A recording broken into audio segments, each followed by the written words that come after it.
네, 나경원 의원님.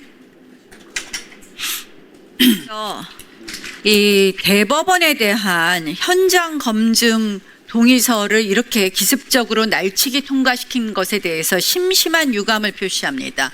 지금 민주당 의원님들이 하시는 것은 한마디로 대선 개입 의혹 운운하면서 결국은 대한민국의 헌정 질서를 완전히 파탄내고 있습니다.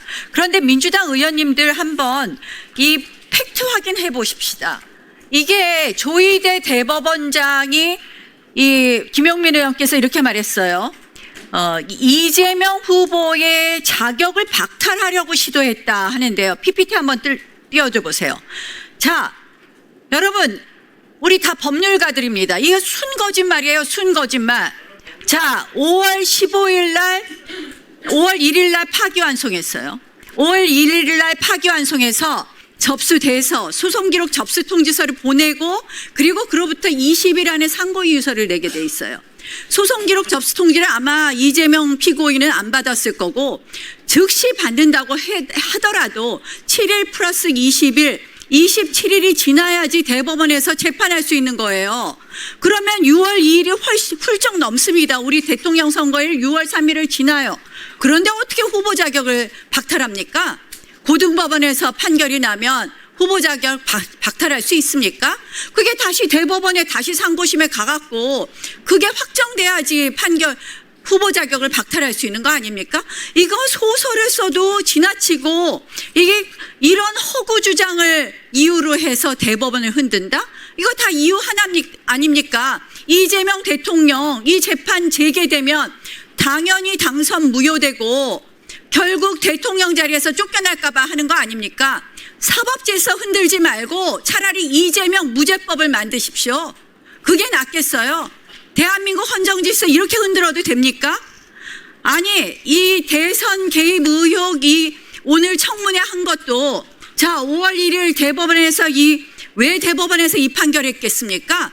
1심은 유죄인데 2심은 완전히 인식의 표명이다. 의견의 표명이다 하면 몽땅 무죄되는 거짓말 면죄부준 아니 판결문 자체가 이해가 안 되는 판결문이에요. 그러니까 대법원으로서는 사법 신뢰가 흔들리게 됐다. 1심하고 2심이 정반대이니까 이걸 정리해 줘야 되겠다라는 의미에서 대법원에서 판결하는 거 아니겠습니까? 왜? 두 가지 판결이 너무나 극과 극이니까 그걸 정리해 주겠다고 대법원에서 판결한 겁니다.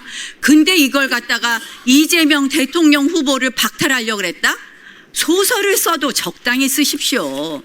여러분들이 이렇게 해갖고 시간상 불가능한 것, 소송기록 접수통지가 있어야 되고 그다음에 상고를 해야 되고 그렇게 해서 대법원 판결이 확정돼야지 이재명 대통령 후보 자격이 박탈되는 건데 이런 식으로 한다는 게 말이 되냐는 말입니다. 저는 오늘 이런 이유로 대법원 현장 검증한다면서 녹취록에 나온 이 허위사실 서영교 의원이 5월 1일 대법원 판결이 나니까요. 5월 2일에는 뭐라고 했느냐 이렇게 말했어요. 5월 2일에는 윤석열 대통령이 조희대 대법원장 임명할 그 전후에 임명받는 과정에서 이재명 사건 올라오면 잘 봐주겠다고 이때는 이걸 주장하다가 5월 10일에 열린공감TV에서 4인회동 하니까 이 5월 14일에는 4인회동으로 바꿉니다. 이 4인회동의 시기는 또 12월 8일 그 임명 전후가 아니라 이거는 시기가 또 그 이후예요. 이렇게 시기도 왔다 갔다 하는 거를 이렇게 제기하시는데 자, 이거를 법원에서 현장 검증하려고 그러고 이거 사실관계 밝히려면 열린공감TV 정천수는 왜 증인에서 뺍니까? 오늘 이 증인 명단 보니까 정선수는 뺐더라고요. 이건 뭐냐? 가짜 녹취록에 대한 진실은 밝히지 않고 대법원만 흔들겠다는 거 아닙니까? 정말 이런 식으로 법사위가 대법원 흔들고 대한민국 사법체계를 붕괴하면 역사 속에서 여러분들 다 정말 역사가 기억하고 심판받을 겁니다. 당장 취소하시고요. 이럴 거라면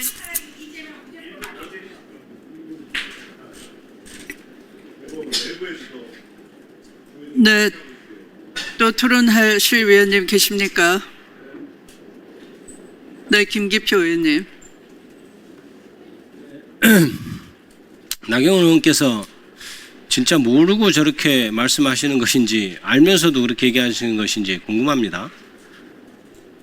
계엄 때 윤석열 내란수계하고 통화까지 했던 분이 그걸 몰랐을까 의문이 드긴 하는데요. 그래 참 그러니까요. 그거를 몰랐을까요? 그리고 민주당 의원들이 내란 방조 이렇게 얘기하는데 내란이 아니라고 얘기하는데 일단 내란 인정하는 거네요. 그 방조라고 주장하는 거는. 그죠? 내란 인정 이미 그러면 국민의힘에서는 내란이라고 하기로 당 차원에서 이렇게 결정이 된 건가요? 민주당 의원을 방조라고 얘기를 하는 거면? 처음에 민주당 의원들이 계엄 얘기를 한 분들이 있었어요. 그것을 같은 당 의원들도 다 소설 같은 얘기라고 생각했습니다. 그런데 불과 몇 달이 지나서 이 대한민국 이 땅에 그 소설과 같은 일이 발생했습니다. 우리들이 그 당시 어디 방송이나 나가서 정상적인 법조인의 어떤 상식으로 얘기를 했을 때 건건이 다 틀린 결과가 지난 12월 4일 이후에 최근까지 벌어졌던 일이었습니다. 대한민국에서 말이죠. 상식에 벗어난 일들이 연속됐습니다. 그런 일이 일어나고 있었어요. 조희대 대법원장이 오기 전 대법원에서는 이른바 그런 상식적인 얘기가 가능했죠. 그런데 그럼 역설적으로 이렇게 물어봅시다. 그렇게 해서 이재명 후보를 이른바 속된 말로 날릴 생각이 아니었으면 역사적으로 그렇게 무리하게 왜 이틀 만에 결정해서 대법관들한테 결정받고 판결문 일주일 만에 써서 판결하고 그 다음날 바로 고등법원에 보내서 배당까지 하고 집행관 송달 촉탁까지 했습니까? 그게 아니면 그렇게 총두리째 사법부 독립을 흔들 그런 역사적으로 엄청난 과오 있는 일을 왜 했겠습니까? 그래서 나경원 의원께서 얘기한 대로 우리 법조인 출신들은 야 상고이유서 있고 이런데 이게 가능하겠냐 이런 얘기를 했었는데 그때 당시에 그렇게 대법원과 고등법원이 짜고 제가 아까 말씀드렸듯이 아마 대법원에 저는 지시가 내려갔을 것으로 추측을 합니다만은 그렇게 해서 고등법원이 바로 그 다음날 재판 일정 통지하고 집행관 보고 가서 일정 통지해라 할 때는 일단 고등법원에서 빨리빨리 선고하고 바로 상고이유서 제출 기간도 두지 않을 것이다. 그러면 대법원에서 그런 결정을 할 때 과연 치유할 수 있는 방법이 있는가? 이런 논의까지 있었습니다. 저는 형사소송법이 있었죠. 그런데 그것을 지키지 않으면 어떡합니까? 그래서 재판소 얘기도 나오는 겁니다. 대법원에서 명백하게 규정된 대법원에서 만약에 명백하게 규정된 형사소송법의 규정을 지키지 않을 때는 어떻게 견제해야 되는가? 아무 견제 방법이 없죠. 그래서 비로소 대한민국 국민들이 재판에 대해서도 이거 헌법소원 해야 되는 거 아니냐 이런 논의가 생기게 된 겁니다. 지금 마치 대법관 증언을 얘기하고 재판소원 얘기가 흘러나온 것이 마치 민주당에서 대법원을 사법부를 흔들기 위해서 하는 것이라고요? 그것을 자초한 사람들이 누굽니까? 아 대법원이 법을 안 지키면 뭔가 견제해야 되겠다. 그럼 재판소원 필요한 거 아니야? 논리적으로? 이렇게 생각하게 만든 사람이 누구예요? 예? 그리고 그럼 2심 판결이 이상하면 나경원 의원님 2심 판결이 이상하면 대법원 전원합의체 회부해서 이틀 만에 결정해서 내립니까? 이상하면 더더욱 이상하다고 생각하면 더더욱 꼼꼼히 따져보고 더더욱 충분히 토론하고 해야죠. 왜 그러면 그 다음날 바로 고등법원에서 재판 제가 얘기하고 있습니다. 조용히 좀 하세요. 그래야 간사 되겠습니까?